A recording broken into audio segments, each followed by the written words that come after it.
Hello and welcome to Stir with Love. This is a podcast presented by Love of Food Network. So, who is Love of Food Network? I'm Jan Delore. I'm a lifelong culinary enthusiast, and I just so happen to be food safety certified. I'm joined today by my lovely daughter, Nicole. Say hi, Nicole. Hello. Nicole is going to tell you a little bit about herself in just a minute, but I want to tell you that together we enjoy all cuisines of food and we embrace the adventures of trying new things. That means new flavors, new places, new anything. We'll give it a try, a technique. That's what we love to do. And we believe that food brings people together. And this is one of the reasons why we decided to do this podcast. We want to share with you the ways that we cook, the things that we try. We want to know about the things that you try, the things that you're doing. And we want to share it with everyone out there so that for those that are just maybe starting their cooking adventures, you're learning, you can learn some tips and some techniques and without having to go through all the pain and struggle of creating stuff that nobody wants to eat or stuff that you don't like either. We've all been there. We try to do the hard work for you, but we also will talk about other topics, and but they're all going to be food related. So with that, Nicole, tell us a little bit about yourself, please. Sure. So I was born and raised in New England, cooking side by side with my mom, and that's where I really realized that I had a passion for food. I completed a 6-year culinaries and worked in many commercial kitchens for over a decade and learned a lot from amazing chefs on cooking styles and techniques. And we're excited that you're going to share some of your technical knowledge, Nicole, because where I'm an enthusiast, I'll try anything, jump in, and just give it a whirl. And I'm not afraid to do that. You actually bring that technical piece that I'm always amazed. Like we cook the same thing side by side, and yours comes out better than mine. And it's always like something simple, like I always lay my Brussels sprouts flat in the pan before I roast them. Like I never thought to do that. I just throw them in the pan. Yep. Simple, but because you're trained, you know to do things like that instinctively. So um, the things that you will bring to the table from that aspect are so huge in this podcast, and we want you to share those out so that we can all get better. And you don't have to be a beginner cook here, right? You can be an experienced cook here and still pick up tips and ideas, and we can still have fun together. That's Absolutely. the idea of it. So I just wanted to say before we get into today's topic, we started out as this simple personal recipe repository, like a way for Nicole and I to share recipes back and forth. Like we just kept sending pictures back and forth and talking about what we ate, and then we kind of said, well, maybe we should put it all on a website. Maybe that would be a good place to kind of put everything. And who knows, maybe we'll share it with some people. And that was quite a few years ago. And now today we have over 500 recipes that we've proven, that we built and we've made. And we do step-by-step pictures and a lot of times teaching videos in each one of those recipes so that you can kind of get a lesson or just follow along the way that you like to learn. And by the way, I'd be remiss to mention that all of our recipes, and this is something quite unique to Love of Food Network, all of our recipes are ad-free. We don't put up those annoying pop-ups that you get when you just want to quickly figure out how many minutes is a soft-boiled egg. Like you can get to our stuff very quickly and get what you need without having to wait for all the pop-ups to load and to have to keep shutting them down. And that's huge, right? This how annoying is that, Nicole? Oh, very annoying. We all can agree on that. So our recipes that are on our website will always be free of those pop-up ads. All right. So if you visit us often, and we hope that you do we just want to say that we're delighted to be creating a food brand that celebrates flavor in cooking as well as dining out. And more to come on that pretty soon, because we'll have some big announcements hopefully coming soon about where we'll be dining out and that kind of thing. So that's up and coming for us. Anything you want to add, Nicole, about what we do on Love of Food? Or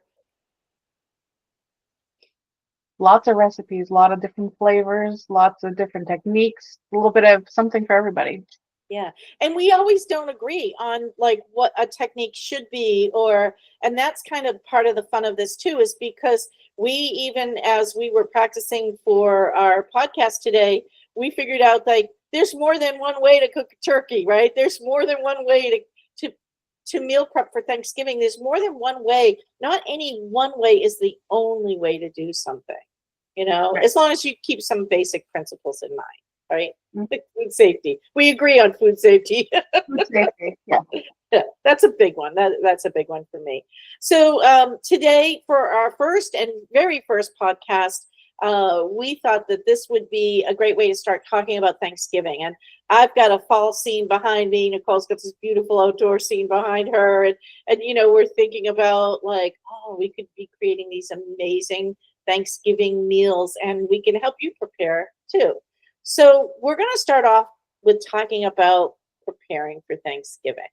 And Nicole, you and I both agree that preparing for Thanksgiving has to start happening probably when? Like, By the end of October. yeah, so by Halloween, right? By October 31st, you should know who's sitting at your table. Absolutely. Yeah.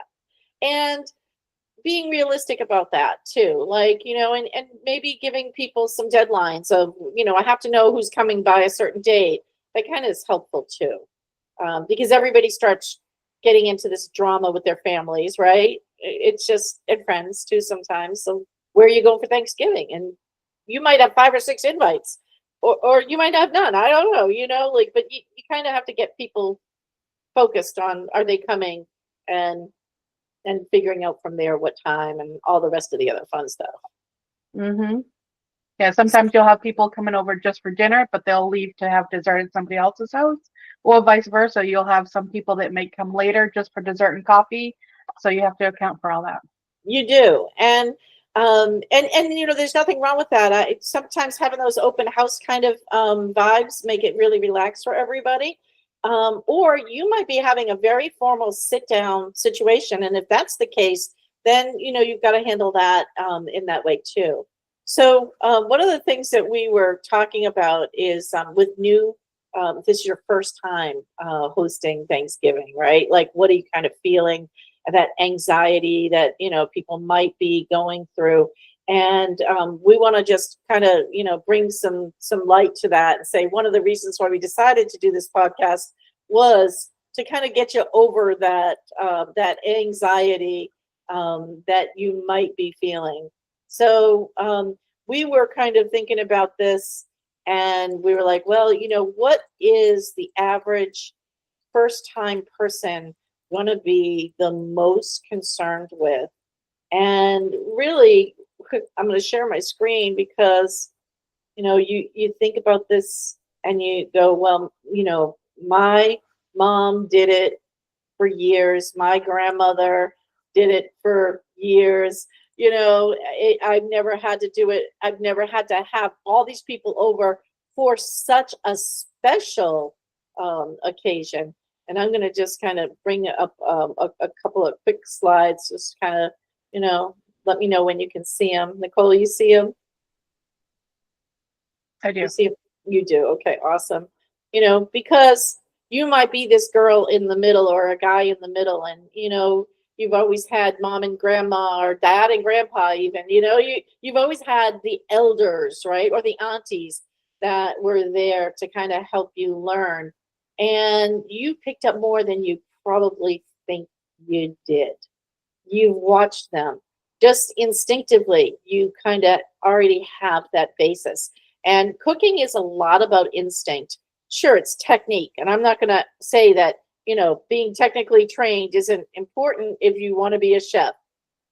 But to make meals and be able to put something on the table for your family, a lot of it you probably just instinctively know. Now, if you don't have those natural instincts, don't worry, because you have, us to help you get through. So when these people are sitting at your table, you're not going to feel judged by them, right? You got them. Your brother-in-law, your sister-in-law are going to be sitting there. They're going to be looking at everything you're cooking, right? They're going to be figuring out what did you do, or waiting for you to do something wrong. Put that raw turkey on the table, or that undercooked turkey, I should say, on the table. Or maybe it's a mother-in-law who's shocked that you've done something different than her. We're going to get you through all this, and not to worry. All right. So speaking of all those people, those are people that could be sitting at your table, or maybe you just have a really great group of friends, right? And we like those friendsgivings as well too, or a mixture of both. So Nicole, how many people do you typically have for Thanksgiving? Anywhere from 12 to 15. Yeah, yeah, 12 to 15, and that's a big crowd, right? I don't do that many usually. Not that I haven't hosted dinners for that many, but for me, we like to do like 6 people, maybe 8. Like that's going to be like the max for us. And this year, which is going to kind of be different, so far we only going to have 4 to 6, and that could go really easy for me. And I'm kind of hoping. Not that I don't love a crowd, but sometimes it's nice to have a smaller group. Hmm. So when you have 12 or you have 6, you really have to know how many you're preparing for, right? You kind of have to have an idea of that. And we talked about having that guest list. But I want to talk about something just a little bit further on the guest list. You better know beforehand if your guests are vegan, if they're got a food allergy. But sometimes it's nice as a hostess, and I'm going to stop presenting in just a minute, to be able to think about what does everybody personally love. Like if you know your dad is the one who wants the turkey leg, turkeys only have 2 legs, right? You got to figure it out. Dad and your husband are going to fight over the leg, and Uncle Joe's there and he likes the leg too. You're in trouble, right? So you got to kind of know ahead of time and kind of prepare for that.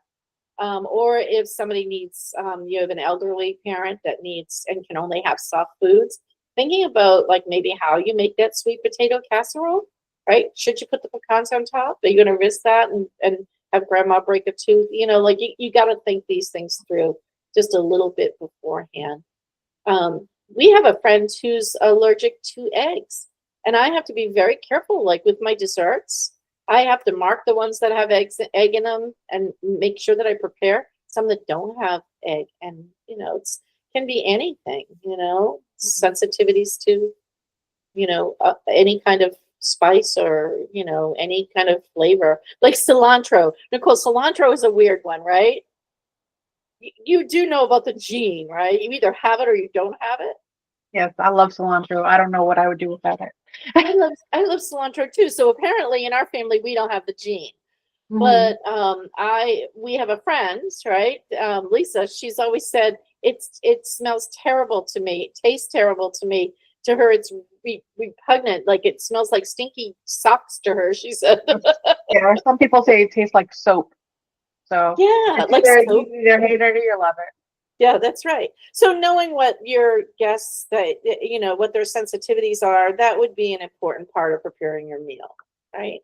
So, and maybe making accommodations for them too, like, where they're going to be sitting, or, like, putting someone closer to the fireplace or near a window, or, there could be a lot of things that could make people quite comfortable.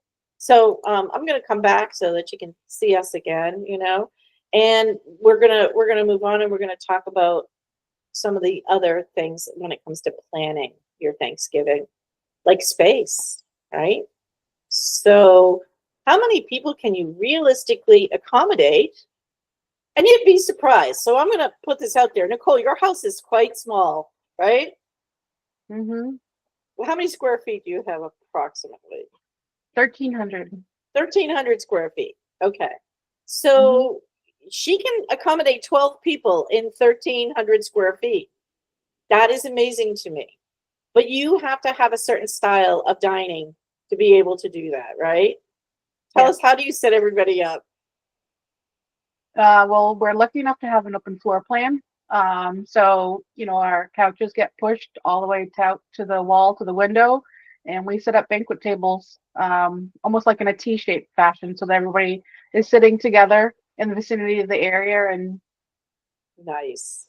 yeah, Nice.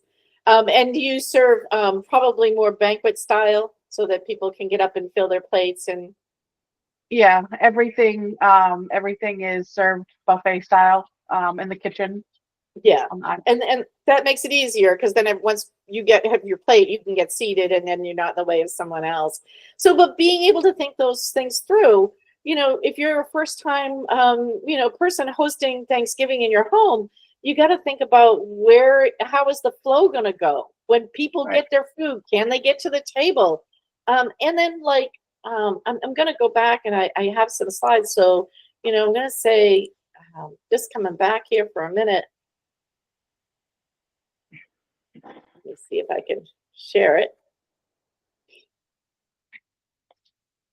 Hey, yeah, let's go. Oh, and we need to talk about budget too. We'll talk about that in a minute. But knowing where your space, what space do you have? Like, obviously, this is a tropical, area of the country, and people have room outdoors here to sit like eight comfortably on their balcony. Wouldn't it be wonderful for us all to be able to do that? But that isn't the reality. Nicole, you're in the Northeast, right? So Yeah, it's there's no cold sitting outside. outside. Yeah, it's cold outside. It's cold even here in the south. But maybe you have like a bar area that you want to be able to set, appetizers and things in, and then have your dining room table set up in the other room. That's great too if you have the space for it. One year, this is my living room, and one year what we did was we pushed the couch against the wall and we Mhm. just put two folding tables together so that it was an extra wide table. And, it worked. We were able to sit here very comfortably. But I do want to just point out, notice I had to go around and collect every chair that I own and put all the chairs at the table, and they don't all match. But you know what? It's family, it's friends. I don't think anybody was worried about that. But if you're having something that's a little bit more formal and you wanted all your tables and I mean all your chairs to match, you could just go buy some of these chair covers, like the ones that I bought from Amazon, and just kind of, this was a Christmas obviously dinner, but I'm just kind of giving you the idea that you can do the chair covers, and then all your chairs could match if you wanted them to. And don't forget the kids. Now, Nicole, you don't have little ones coming, right, this year? No little ones yet. No Yep. little ones, right? And neither do I this year. But in years past, we have had to have a kids table. And please do have a kids table because it makes it more enjoyable for the kids and the adults. Being able to keep the kids table simple, and we have a slide a little further down that I'll talk about that, but different ways to decorate. But just thinking about keeping them amused while they're at the table while a parent gets through a meal can be huge. So maybe, think about rolling out, and I'm going to stop presenting for a minute, but think about rolling out some butcher paper. You can buy a whole roll of butcher paper and just putting it on the table and giving them some crayons, keep them busy, give them things they can do if they're of ages that they can cut with scissors and you feel comfortable giving them scissors, and you give them construction paper, let them have an activity while they're at the table. And here's something that I've learned. Put the kids' table or put the adult that's belonging to those children near the kids' table. So, like, don't put grandma next to the kids' table because can I tell you, grandma's not going to be quick to react when a spill's going to happen, or that's going to, or a child needs to be picked up immediately, right? If something's going on, somebody's trying to cut somebody's hair or they're fighting, the parent is going to handle that child easier, faster, better. So make sure that the kids' table is somewhere near where there's some parental supervision, and that does make it easier. We love to host kids, but we find sometimes that, like you got to have you got to involve the parents. And a lot of families have little ones, so that's all the way it is. Hmm. So, getting back to planning a little bit better now. So let me just run forward, and I'm going to go and just pull up and share my screen again. And hopefully this is helpful having some of the views. Let's talk about planning your turkey, right?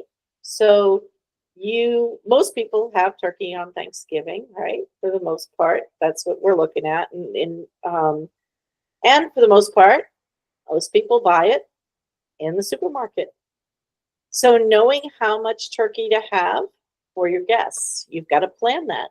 You don't want to buy a 30-pound turkey if you're having 6 people. I mean, I like leftovers as much as anybody, but that'd be a lot of turkey. That's a lot of turkey pot pie, a lot of turkey soup, a lot of Or sandwiches. So the rule of thumb, Nicola, we've talked about this before for, buying, if you're going to buy a frozen turkey, is about what, a pound, a pound, pound per person, pound and a half. Yeah. pound to pound and a half per person. And the reason Yeah. for that is nobody's going to eat that much turkey. It's just that you're going to, Yeah, you got to account for the water weight in the turkey, the bones, things that yeah, you're not going to eat. So that's right. if you're But buying so, turkey, not just a turkey breast, you always want to go for about pound, pound and a half per person. okay, that's awesome. That's good to know. And knowing where you're going to get your turkey from. So, are you getting it frozen like this from the store, which a lot of people do, or are you going to get it fresh from a farmer?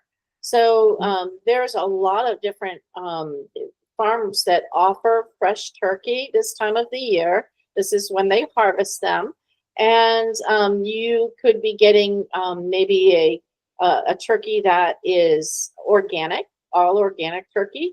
And that means that they've been fed organic grains their whole life. And that's one way. You could be getting a regenerative, and that's a new term that people are talking about, turkey, which means that they were bred from, turkeys that were um, through the generations, they were bred the same way. So they have not been given all of the hormones and all of the, I should say, pharmaceuticals and things like that they give birds that are in huge poultry factories. They've not been given those kinds of antibiotics and everything their whole life. So you're getting a different turkey. So thinking those things through when you're selecting your turkey is important, because I can tell you right now that turkeys that you're getting like this are being raised in turkey farms with turkey houses where they're just being fed with antibiotics. They're being grown as fast as they possibly can.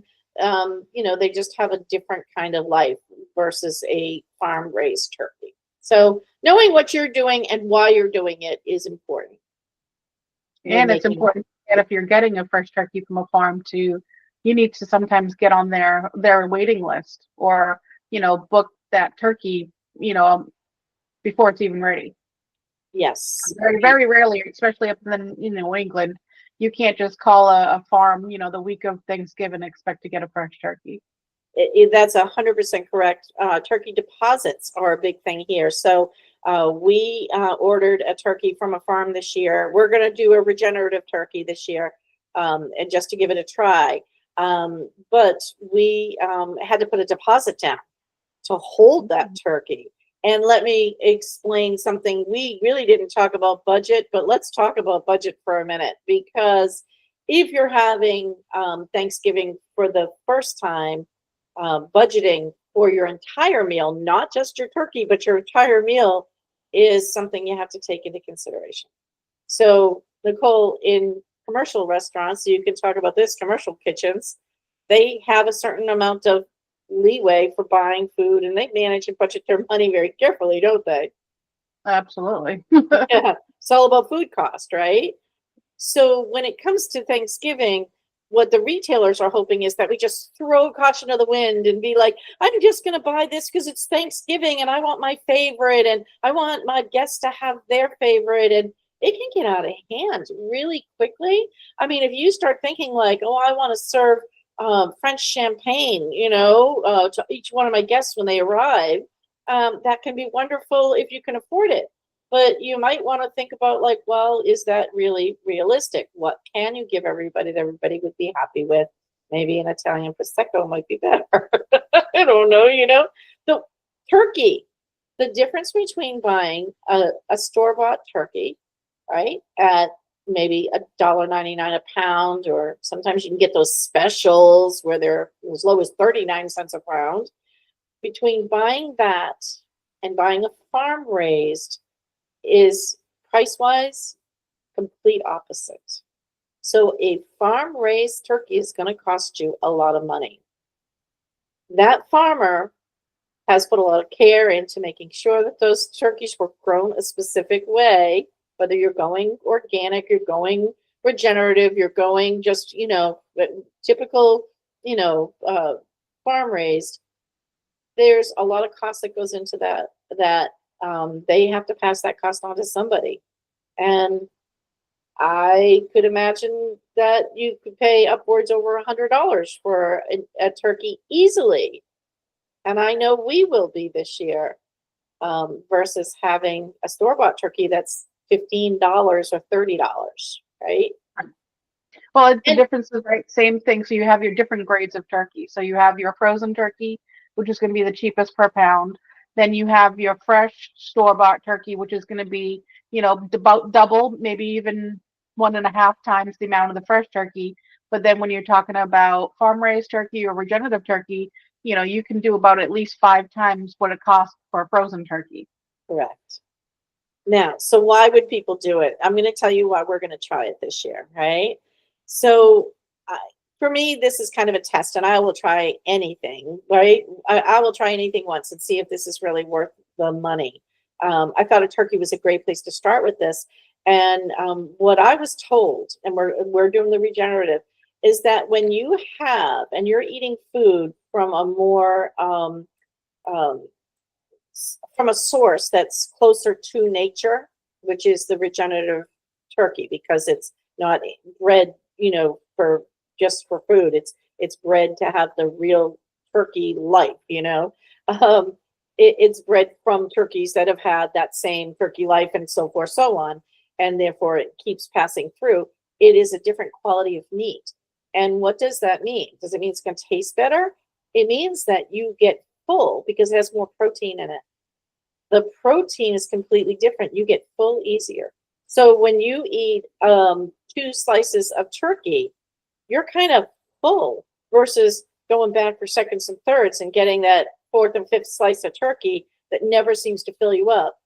And it has to do with the fact that it's not pumped with all these different growth hormones and vitamin, and antibiotics and all those other things. So it's supposed to be more filling.